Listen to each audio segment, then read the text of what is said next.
सर्वमङ्गलमाङ्गल्ये शिवे सर्वार्थसाधिके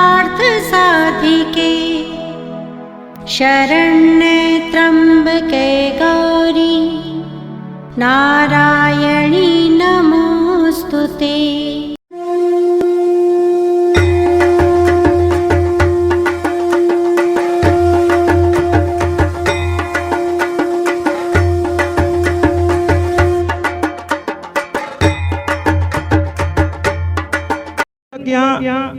मैं आपको बता दूं, और जब भी मैं जाता हूं, मैं असल में आज एक गिफ्ट खरीदने गया था। वो किस लिए, वो जाने दीजिए, नहीं तो डॉक्टर साहब परेशान हो जाएंगे, वहां बहुत भीड़ हो जाएगी। ये व्यक्तिगत कार्यक्रम है, इसकी घोषणा मंच से नहीं की जा सकती, लेकिन इतना तो बता ही सकता हूं महाराज, और तालियों से स्वागत भी करना होगा आपको कि आज डॉक्टर साहब की बिटिया का जन्मदिन है महाराज, तेजस्वी का। और इतने शौक से बिटिया का जन्मदिन डॉक्टर साहब जैसे आदरणीय लोग ही मना सकते हैं महाराज।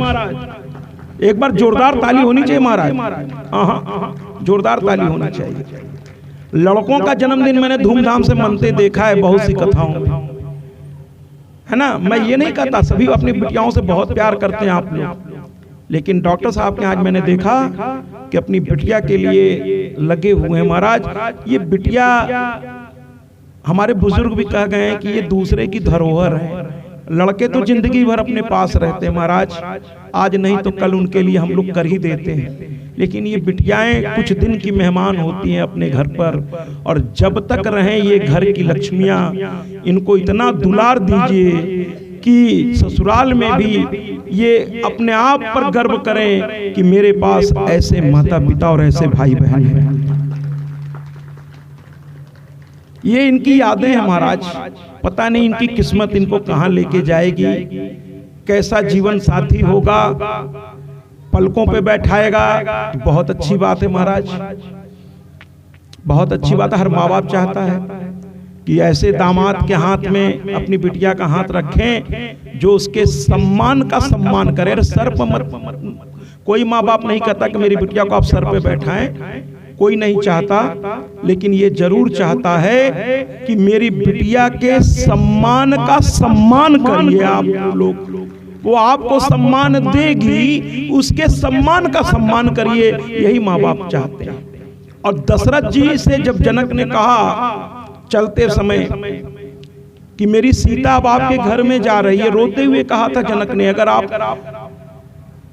रमानंद सागर की वो सीरियल देखे हो तो जब विदाई होती है तो जनक जी रोते हुए कहते हैं, और उसमें कलाकार जितने लोग थे, मैं उनकी तारीफ करने से नहीं चूकूंगा कि उन्होंने बहुत अच्छी एक्टिंग की थी। जनक जी तो ऐसे लगते थे कि यही जनक होंगे, ऐसे ही जनक होंगे। रोते हुए कहने लगे कि मेरी बिटिया से कोई गलती हो जाए तो आप, मैं यहाँ पिता था वहाँ आप होंगे, माफ कर दीजिएगा। तो वो हाथ पकड़ के, और शायद हर समधी को, अपने समधी को ये आश्वासन देना चाहिए कि जब तक मैं जिंदा हूँ आपकी बिटिया मेरे घर की रानी बनकर के रहेगी महाराज, रानी बनकर रहेगी। आप चिंता मत करिए, आपने मुझ पर विश्वास किया है, अपने दिल का टुकड़ा मेरे घर को संभालने के लिए दिया है, और ये मेरे घर को संभालेगी और मैं इसको संभालूंगा महाराज। ऐसे हर ससुर और सास को कह देना चाहिए। आप समझ नहीं सकते लड़की के माँ बाप को क्या बीतती है। मैं तो अभी से कल्पना कर रहा हूं कि डॉक्टर साहब जब तेजस्वी की विदाई करेंगे तो क्या दृश्य होगा। मैं कल्पना कर चुका हूं कि जो माता पिता अपने बच्ची के जन्मदिन को इतने धूमधाम से मना रहा हो, तो अपनी बिटिया की विदाई में, और हर माँ बाप की यही हालत होती है महाराज। तो कुल मिलाकर मैं गिफ्ट खरीदने गया, और मैंने बिट्टन बुआ से लेकर उनके पूरे परिवार को समझाने में 2 दिन लगा दिया कि भैया इस गिफ्ट का आप हमसे कुछ मूल्य ले लीजिएगा, वरना वो गिफ्ट मेरा होगा नहीं तो फिर मैं दूंगा कैसे।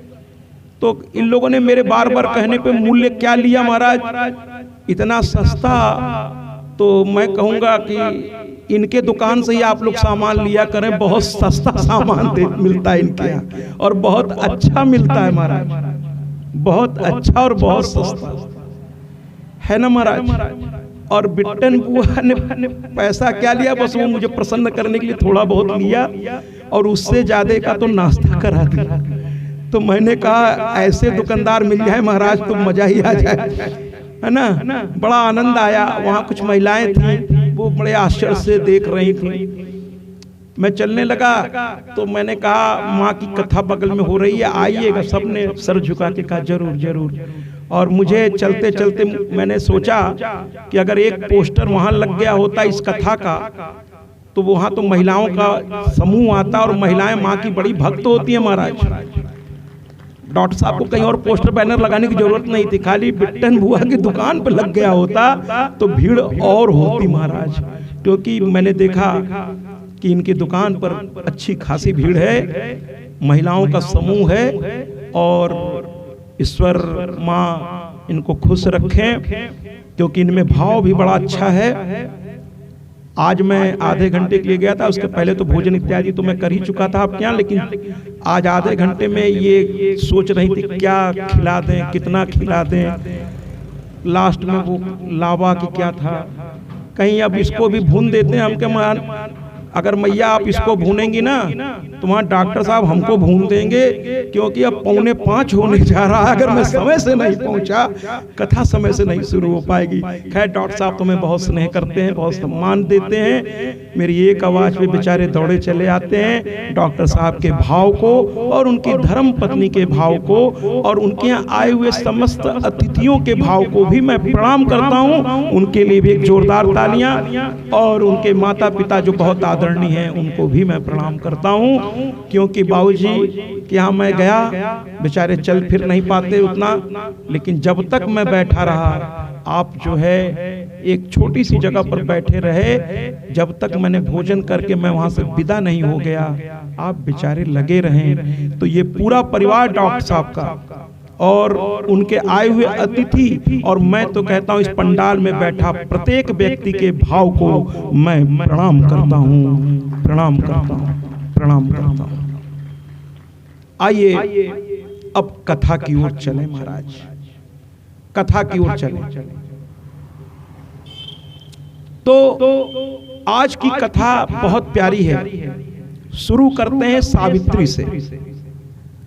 सावित्री और सत्यवान की कथा तो आपने सुनी होगी, लेकिन मैंने कहा था, मैं इसलिए कहता हूं बार बार, ऐसा नहीं कि मैं अपनी कोई बखान करना चाहता हूं, लेकिन मेरी कथा की शैली थोड़ा औरों से अलग है। तो लोग सोचेंगे भाई ऐसा क्यों, तो मैं इसलिए थोड़ा अपना परिचय दे देता हूं कि मैं 32 साल डायरेक्टर पद पे रहा हूं। मैं इंटर में लेक्चरर था हिंदी और संस्कृत का, और मैं प्रिंसिपल पद पे भी रहा हूं। तो मेरी कथा की थोड़ी मेरी सोच क्रांतिकारी तरह है, इसलिए मैं कथाओं में भी संशोधन करता चलता हूं कि महाराज ये कथा ऐसे नहीं है, ये गलत आपको पता है कि सावित्री ने यमराज को अपनी बातों में फंसा करके और उनसे अपने पति का जीवन ले लिया। ये अगर आपने इस कथा को ऐसे सुना है महाराज, और शायद ऐसे ही सुना होगा, तो इस भ्रम को आज इसी मंच के अंदर निकाल के फेंक दीजिए। जी तालियों से स्वागत कीजिए महाराज। लगता है ये कथा माओं को ज्यादा समझ में आ रही है, ऐसा क्यों? आप लोग भी पीछे जो बैठे तालियां बजाए कीजिए महाराज। ठीक है भैया, तो ये भ्रम निकाल दीजिए कि सावित्री ने सत्यवान का जीवन लेने के लिए वापस यमराज को अपनी बातों में फंसाया, और यमराज को इतना, मतलब मुझे कहने में शर्म आ रही कि लोग कितना, कैसे ये बात फैली कि यमराज जो है मूर्ख बन गए महाराज। क्या बात है, एक इंसान को मूर्ख बनाना आसान नहीं है, और सावित्री में इतनी बुद्धि थी कि यमराज को उन्होंने मूर्ख बना लिया। अरे नहीं भैया, ये एकदम गलत बात है। न सावित्री का ऐसा कोई इरादा था, और न यमराज इतने मूर्ख हैं कि उनको बातों में फंसा के आप जिंदगी वापस, ऐसा होता ना तो आधे से अधिक आदमी अपने लोगों को मरने ही नहीं देते। इतनी बुद्धि आजकल सबके पास है। यहाँ तो सब व्यापारी वर्ग ज्यादा बैठा है, तो एक से एक बिजनेसमैन है जो अपने जीवन में लाखों करोड़ों कमाए हैं महाराज। तो अगर ऐसा होता कि यमराज को समझाया जा सकता तो फिर समझा के कोई अपने माता पिता को या अपने प्रिय को मरने न देता। ऐसा नहीं हुआ, नहीं हुआ ऐसा। मैं तिबारा कह रहा हूं कि किसी ने किसी को मूर्ख नहीं बनाया महाराज, नहीं बनाया। यहां तो भक्ति काम आई, श्रद्धा काम आई और भावना काम आई। कुछ लोग श्रद्धा की कमी के चलते बहुत कुछ चाहते हैं लेकिन करते नहीं हैं। चाहते हैं कि हमारे घर भी संतावें, हमारे यहाँ भी माँ की जोत जले। यहाँ बैठे आधे से अधिक लोगों के मन में ये चाहत कथा सुनते सुनते पैदा हो गई होगी, बिल्कुल पैदा हो गई होगी महाराज। लेकिन उसमें से करने वाला शायद एक भी आ जाए आगे। क्यों होगा क्या? धीरे धीरे वो अपनी दुनिया में डूब जाएंगे और भूल जाएंगे सब कुछ। याद किसे रहेगा? वास्तव में जिसको माँ की भक्ति होगी वो यहाँ कसम खाएगा अपने आप से कि एक दिन भले चाहे वो 10 साल बाद आवे, लेकिन आज से मैं जो कमाऊंगा उसमें से 2 रुपया, मैं एक उदाहरण दे रहा हूं महाराज, आजकल 2 रुपए में तो कुछ नहीं मिलता, लेकिन जैसा शास्त्र कहता है कि कमाई का 10वां हिस्सा, इससे ज्यादा गवर्नमेंट टैक्स ले लेती है जीएसटी के रूप में महाराज, लेकिन वो जबरदस्ती ले लेती है तो वहां आप दे देते हैं। लेकिन शास्त्र कहता है कि 100 रुपए अगर आप कमाइए तो उसमें से केवल 10 रुपया महाराज, 90 रुपया अपने सुख पे खर्च कीजिए, शास्त्र को कोई दिक्कत नहीं है। केवल 10 रुपया शास्त्र कहता है कि धर्म के काम के लिए निकालिए महाराज। 100 में 10 रुपया भी नहीं निकलेगा, यानी दशांश 1 लाख कमाइए तो 1000 रुपए महाराज, या 10,000, दशांश 10,000, 1000 में 100, केवल इतना शास्त्र कहता है कि धर्म के काम के लिए निकालिए। तो जो वास्तव में मां के भक्त होंगे और जिनको लगता होगा कि मां की जोत अगर जल गई तो डॉक्टर साहब की तरह मेरा भी सम्मान होगा समाज के सामने, मैं भी कुछ ऐसा करूंगा जो समाज को अच्छा लगेगा। समाज कहेगा अपने लिए तो सभी जीते हैं महाराज, आज ये फलाने या फलानी ने आज समाज के लिए कुछ किया है महाराज, लोग आपकी इज्जत करने लगेंगे, लोग आपकी इज्जत करने लगेंगे। इस पूजा का पहला फल देखिए ना, राम अवतार जी केवल माँ के नाम पर वहां खड़े हो गए और मेरी नजर पड़ गई और मैंने उनको याद किया, और देखिए ना आखिरी दिन है फिर भी उनको मैं याद कर रहा हूं। तो भाव से ही आपका सम्मान समाज करता है। अगर अपने लिए केवल आप जी रहे हैं तो वो तो सभी कर रहे हैं महाराज। अगर आप दूसरों से अलग दिखना चाहते हैं तो आपके विचार, आपके कर्म अलग से दिखने भी चाहिए। आपने फिल्में देखी होंगी महाराज, तो हीरो जो होता है वो ऐसे ही हीरो नहीं होता, उसके अगल बगल जब डांस इत्यादि होती है तो उसके साथ बहुत सारे साइड कलाकार होते हैं, लेकिन पता चल जाता है कि ये साइड कलाकार हैं और मेन हीरो ये है। उसकी बॉडी लैंग्वेज, उसकी स्टाइल बता देती है कि हीरो तो वही है महाराज, बाकी सब साइड वाले। तो आप अगर अपने समाज में हीरो बनना चाहते हैं, नायक बनना चाहते हैं, ऐसा कुछ करिए महाराज जो चिता के साथ जल के खत्म ना हो जाए। जिस दिन आप मरें लोग 13 तक तो याद रखें, इसके बाद सब अपने अपने काम में लग गए, आपको कोई याद ही नहीं कर रहा महाराज। कुछ ऐसा करके जाइए कि आपके भैया बहुत आवाज बार पलट के मुझे आ रही है, आपके घर वाले भी गर्व करें आप पर, और सभी आपके माता पिता, आपके भाई बहन, यहाँ तक कि आपकी धर्म पत्नी गर्व से सर उठाकर कहे कि ऐसा व्यक्ति।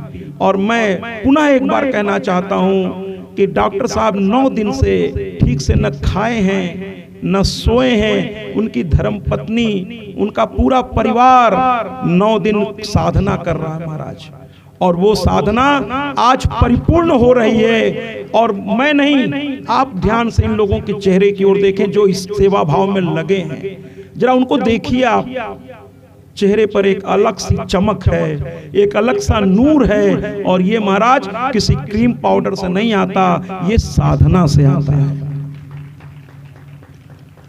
बैठे बैठे कुछ नहीं होता महाराज, साधना होती है। तो ये 9 दिन डॉक्टर साहब के जीवन का अनमोल है और यही 9 दिन की जो ज्योत है, अब इस ज्योत का ये कर्तव्य हो जाएगा, मुझे कहने में कोई संकोच नहीं है कि इस ज्योत का ये कर्तव्य हो जाएगा कि इस 9 दिन की साधना का वो डॉक्टर साहब को किसी न किसी रूप में फल देंगे। साधना बेकार नहीं जाती महाराज। हम तो प्रयागराज के हैं और वहां माघ मेला लगता है हर साल में एक बार, और 6 साल पर अर्धकुंभ और 12 साल पर महाकुंभ लगता है। और वहां देश विदेश के लोग आकर के 1 महीना उस बालू के रेत में रहकर साधना करते हैं। एक टाइम भोजन लेते हैं, 3 बार स्नान करते हैं और साधु संतों का घूम घूम के प्रवचन सुनते हैं।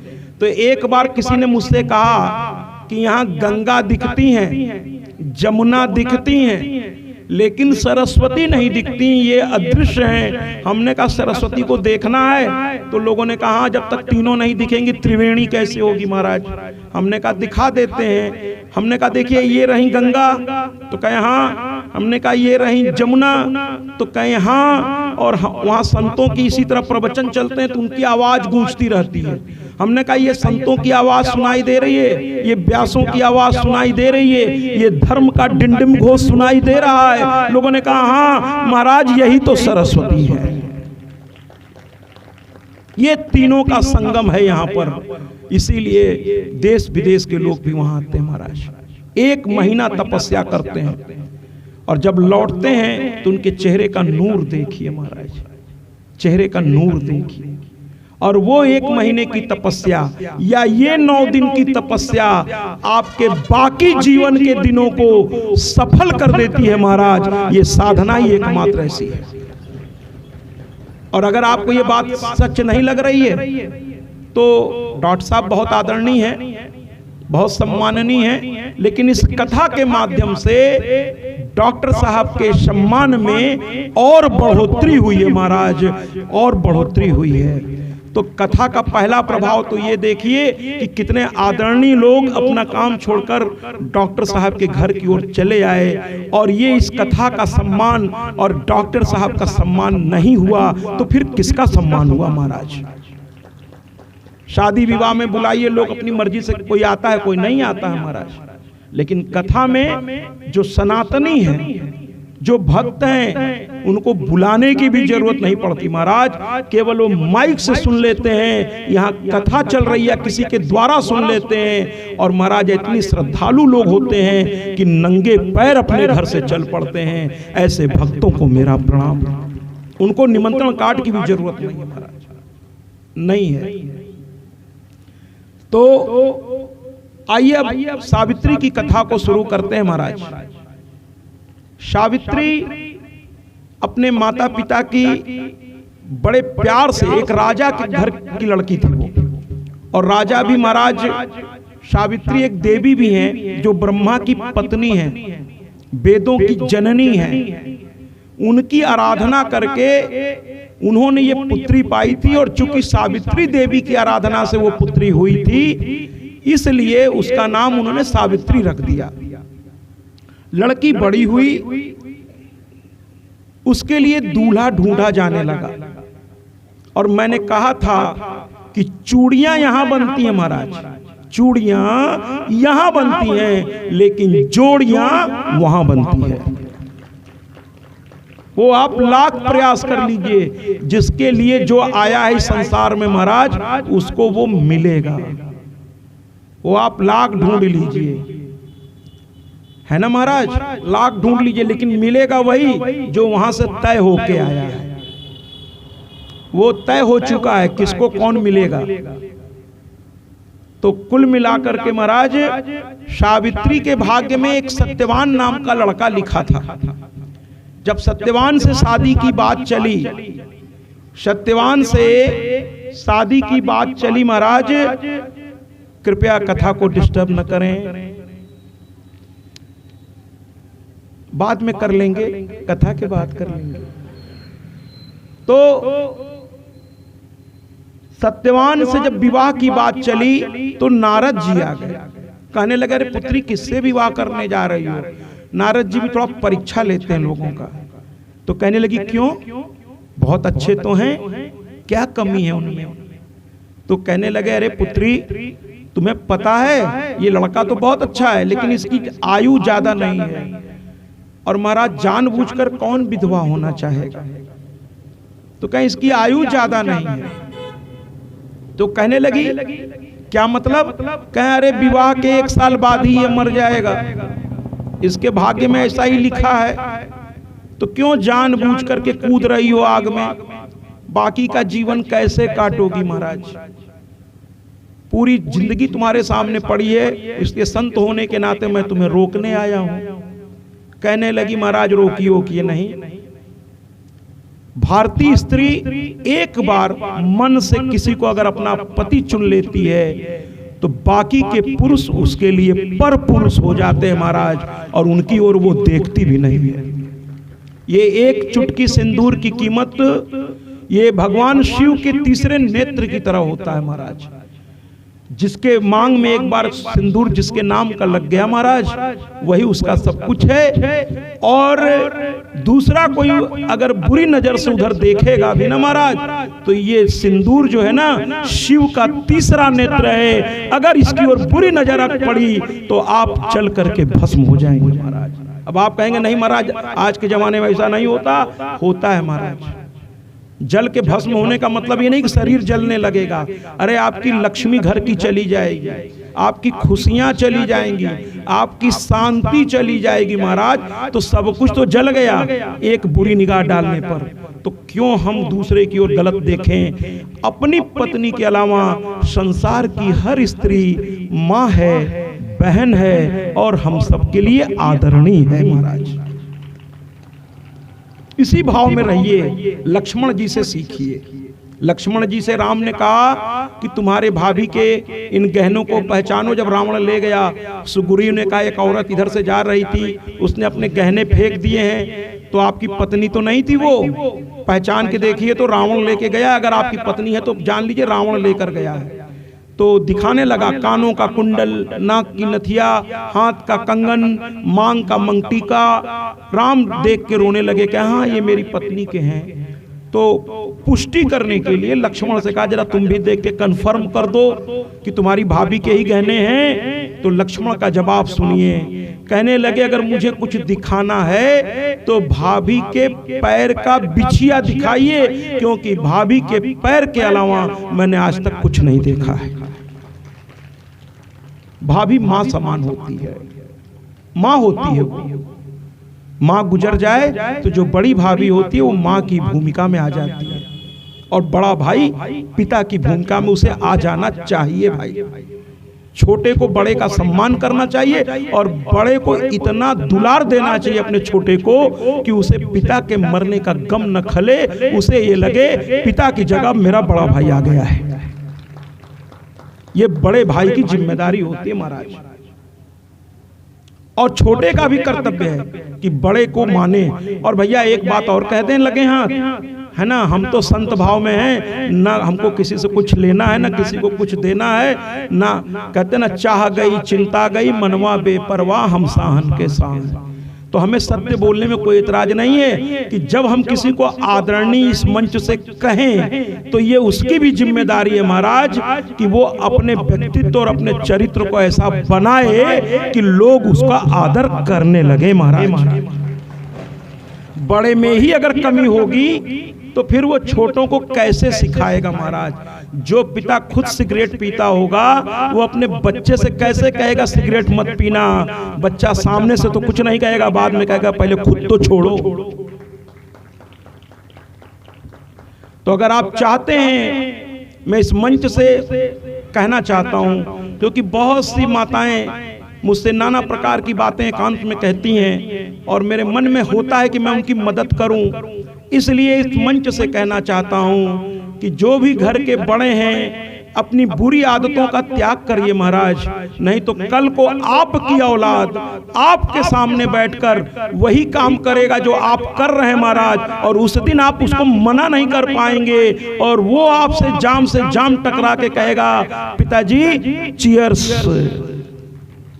और उस दिन आपके दिल टुकड़े टुकड़े हो जाएंगे कि हमारी औलाद कितनी हिम्मत कि मेरे सामने बैठकर ऐसे कह रहा है। आप गुस्से से लाल पीले होंगे, क्योंकि कोई डाकू भी अपने बच्चे को डाकू बनाना नहीं चाहता, कोई चोर भी अपने बच्चे को चोर बनाना नहीं चाहता। महाराज, डाकू से पूछिए अपने बेटे को क्या बनाओगे, तो कहेगा हम दरोगा बनाएंगे। महाराज, डकैती कोई अच्छी चीज थोड़ी है, चोरी कोई अच्छी चीज थोड़ी है। तो हर पिता का सपना होता है। एक बार एक मेले में एक पिता ने अपने बच्चे को कंधे पे बैठा रखा था। लोगों ने कहा इतना बड़ा बच्चा है घोड़े जैसा, इसको कंधे पे क्यों बैठाए हो? तो पिता का जवाब सुनिए, इसीलिए पिता का मैं बहुत सम्मान करता हूँ। माँ के बाद पिता का भी सम्मान कम नहीं महाराज। पिता का जवाब सुनिए। पिता ने कहा मैं अपने बच्चे को कंधे पे इसलिए बैठाया हूँ कि जहां तक मेरी निगाह नहीं जा रही है, मेरा बच्चा उससे भी आगे तक देख सके, इसलिए अपने कंधे पे बैठा दिया। तो अपने औलाद के अच्छे भविष्य के लिए आप अपनी बुरी आदतों को छोड़ दीजिए। महाराज, आप बहुत अच्छे हैं, आप बहुत अच्छे हैं, तो आप कहीं पर कमजोर क्यों पड़ रहे हैं? महाराज, कहीं पर कमजोर क्यों पड़ रहे हैं कि लोगों को ये कहने पे मजबूर होना पड़ रहा है कि आप बहुत अच्छे हैं, लेकिन यहां पर आप कमजोर पड़ रहे हैं। अरे महाराज, आप बहुत अच्छे हैं, आप बड़े बड़े बिजनेस को संभाल रहे हैं, अच्छे अच्छों को आप हैंडल कर देते हैं महाराज, लेकिन अपने आप को हैंडल नहीं कर पा रहे हैं। अरे जिस दिन आप अपने आप को कंट्रोल में ले लेंगे, दुनिया आपकी मुट्ठी में होगी महाराज, दुनिया आपकी मुट्ठी में होगी। आप ऐसा कुछ करिए ना कि आपके बच्चे, आपकी पत्नी, आपके माता पिता, आपके सब लोग गर्व से कहें पति हो तो ऐसा, पुत्र हो तो ऐसा, अरे भाई हो तो ऐसा। करिए ना महाराज, आप इतने अच्छे हैं, थोड़ा और अच्छे बन जाएंगे। और जिस दिन आप वास्तव में अच्छे हो जाएंगे ना महाराज, फिर आप भी डॉक्टर साहब की तरह धर्मपत्नी के साथ बैठ करके निसंदेह महाराज, मैं डंके की चोट पे कह रहा हूं, फिर केवल मन में नहीं सोचेंगे, करके दिखा देंगे। मां की जोत जली होगी, एक तरफ आपकी पत्नी बैठी होगी और एक तरफ आप बैठे होंगे महाराज, और लोग आपको आदर की निगाह से देखने लगेंगे। तो आइए सावित्री की कथा। नारद ने कहा कि सत्यवान से विवाह मत करो। उसने कहा ना ना ना, अब तो मैंने मन में उन्हीं को चुन लिया, और कहते ना भला है बुरा है जैसा भी है, मेरा पति मेरा देवता है। भारतीय नारी एक बार जिसे चुन ली महाराज, तो अंत में सत्यवान से विवाह हो गया। सावित्री और सत्यवान की जोड़ी, मैं बार बार कहूंगा